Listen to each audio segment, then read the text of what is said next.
In this video, we will discuss the summary of Jujutsu Kaisen Chapter 236. Surely you are all curious whether Sukuna has really been defeated or not. This chapter will answer that question, and for Gojo fans, you'll be shocked to know what really happened to him. Without further ado, let's get started. In the somber opening of this pivotal chapter, we find Gojo engaged in an intimate conversation with his former friend and now enemy 𝐻𝐸. The conversation is laden with emotions, revealing the vulnerability that lies beneath Gojo's seemingly invincible facade. Gojo begins by expressing a deeply personal wish, the hope that when his inevitable end arrives, he won't face it alone. 𝐻𝐸, however, responds with a cold indifference, uttering a callous "who cares?" This stark contrast in their outlook sets the tone for their conversation. Gojo, driven by a sense of familial responsibility, elaborates that his desire for companionship and death stems from his duty to carry on his family's legacy. He confides in 𝐻𝐸 that Shoko has, in the end, taken care of this responsibility for him.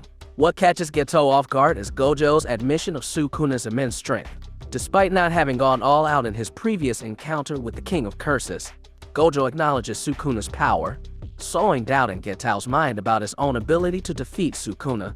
Gojo reveals that he poured his heart and soul into his training, pushing himself to the limits in the hope of surpassing Sukuna. The conflicting emotions within Gojo are palpable. He finds it both exhilarating and disappointing that he couldn't push Sukuna to his limits. In a moment of vulnerability, Gojo wishes that 𝐻𝐸 had been by his side to motivate him further, highlighting the complexities of their relationship. Nanami, another Jujutsu sorcerer present, offers his perspective to 𝐻𝐸. He recalls a time when he entrusted everything to Gojo, emphasizing Gojo's unique approach to Jujutsu. Unlike many others who treat it as a job, Gojo sees Jujutsu as a means to self-fulfillment. Nanami believes that this personal connection is why Gojo will earn some sympathy in his final moments. Gojo graciously acknowledges Nanami's words, further cementing the deep respect and camaraderie between these Jujutsu sorcerers. With heartfelt farewells exchanged, Gojo prepares to face his impending fate. The narrative then shifts back to the battlefield, where Gojo is engaged in a life and death struggle. His body is marked by blood, a stark contrast to his usual composed demeanor.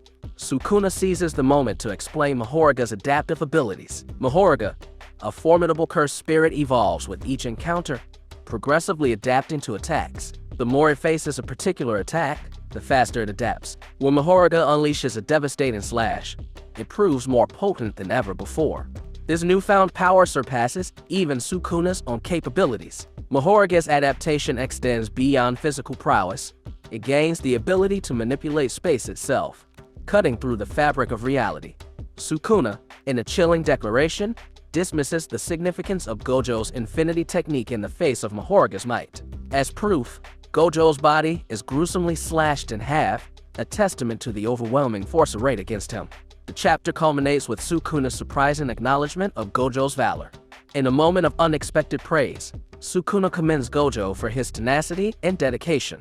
He vows never to forget him as Gojo breathes his last breath. As Gojo succumbs to his injuries, a new player enters the fray. Hajime Kashimo rushes to the battlefield, his arrival signifying a renewed and desperate attempt to combat the King of Curses.